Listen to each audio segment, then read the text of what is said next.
Good afternoon and good evening or good morning, depending on when you're watching this. My name is Joshua Leith. Hello there, I am the one holding the camera as well. This is Chelsea Van Rootselaar.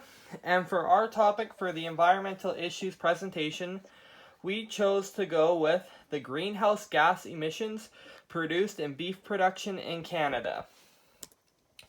So what we're kind of going to talk to you guys about today is we're going to discuss what greenhouse gases are, explain, what they are, kind of how they're formed, some of the more common ones.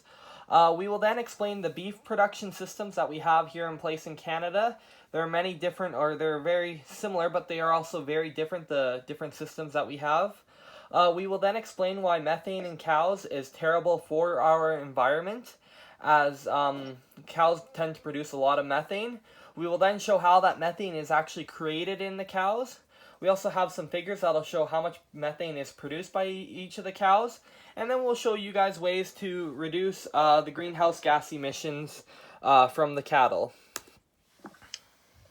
So what are greenhouse gases? Greenhouse gases are any gas that can absorb heat from what we produce here on Earth or from natural causes and will bounce off the atmosphere and come back down to Earth's surface, heating it back up. The most common greenhouse gas include carbon dioxide, methane, and nitrous oxide. Alright, so beef production from birth to plate. So beef production starts with cow-calf operations. These tend to last all year long. And so we'll start off in the spring. So in the spring, a mother cow, she'll be 9 months pregnant, and she's going to have a baby calf. Usually this goes from anywhere from January to April. And then from May till approximately September, October, these cow-calf pairs are out on the grass for most of the summer, all over Canada, grazing our areas that we cannot use cultivated for food purposes. From there, most calves are either shipped right to a feedlot or to a backgrounding feedlot. And by this time, they are anywhere from 4 to 500 pounds. And once they're in a backgrounding feedlot, they are fed a very more hay diet that, it's not really rich in grain at all. The whole point is that we're just trying to get them up to a proper weight so that they can be sent to a feedlot. And then they're sent to an actual feedlot. Now, these feedlots are a little bit different in that they want to gain as much weight on the cow in the littlest time possible. So what they'll do is they'll take an 800-pound animal, and in a matter of 100 to 200 days, they will get it to about 15 to 1,700 pounds so that it can be taken to a slaughter plant where they're killed and hung for a minimum of 21 days, and then are cut and wrapped and boxed and brought to your local grocery store where you as the consumer can buy it.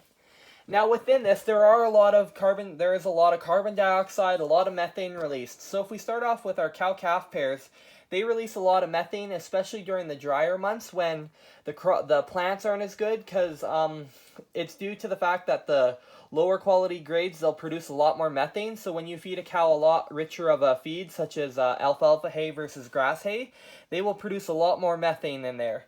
And then also the transportation from, the cow-calf pair to the feedlots, that takes a lot of carbon dioxide. From the feedlots to the slaughter plants takes more carbon dioxide. And then even more from the slaughter plant even to your grocery store, and then from the grocery store to your house. So there's a lot of carbon dioxide and a lot of methane produced from our beef production here from birth to plate. So why should people be concerned with beef production from an environmental standpoint? This is because methane is to the atmosphere, as it's much stronger at absorbing, releasing it into the environment that we live in compared to. The positive idea to this situation is that methane does disappear at a much faster rate compared to carbon dioxide.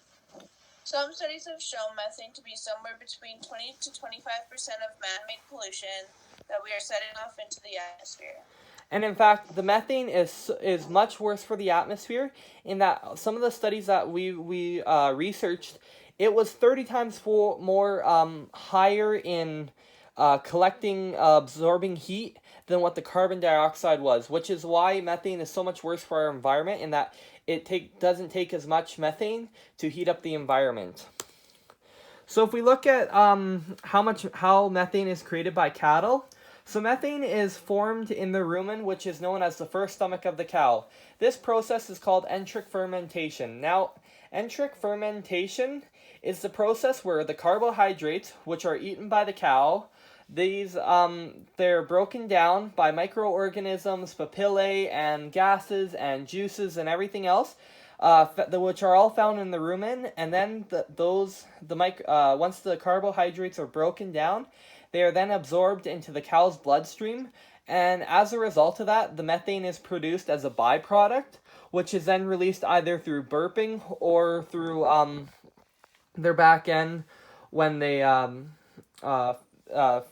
defecate. And so other ways that the cows also produce methane, as I said before, was the methane is found in their manure. The methane especially is found in manure piles where there's lack of oxygen.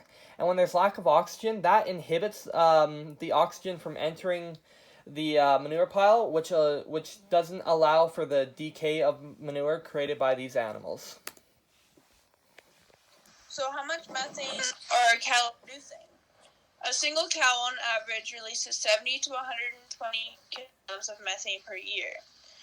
Global emissions of methane were estimated to be between 76 and 92 metric tons per year. This is roughly equal to 10 to 15% of global methane emissions. And if you look at the graph, we can see that it takes one dairy cow or 2 beef cows to produce 110 kilograms of methane, as well as 14 sheep, 22 goats, or 74 pigs to produce that same amount. Alright, so there are some ways that we can, as producers, improve our greenhouse gas emissions from our cattle. So we'll start off with our direct ways. This includes feeding cattle higher quality forages, such as replacing your grass hay with alfalfa, as I said before. Alfalfa is a much richer feed for cattle than what grass hay is, so by doing that, they're going to produce less methane. Scientists are also currently experimenting with tannins, which is naturally present in some forages, as a way to suppress methane. Other agents that they've looked at have included yeasts, organic acids, halogenated compounds such as chloroform, and even possible vaccines are being looked at to lower methane emissions.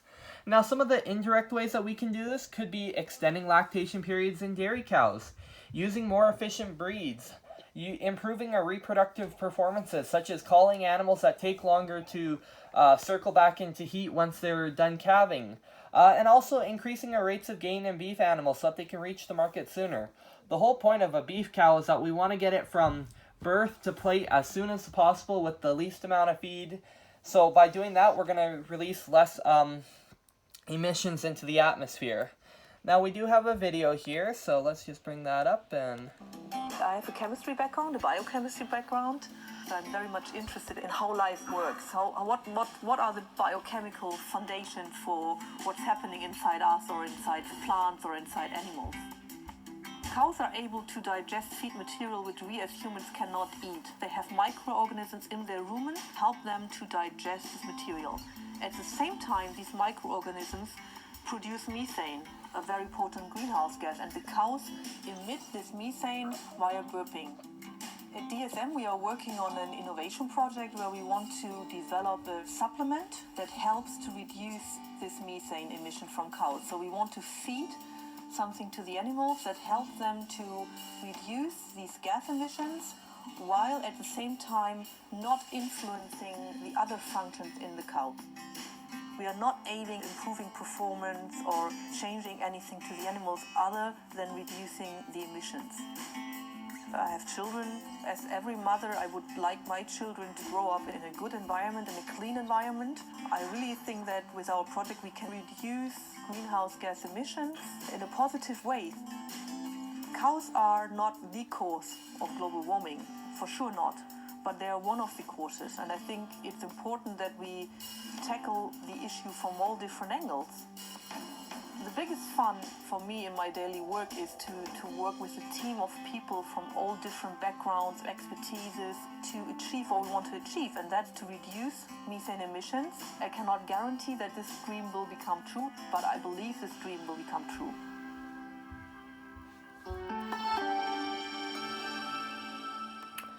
alright, and so now that we've seen the video, here's our references, and here is our photo references. Thank you very much for watching, and have a great day.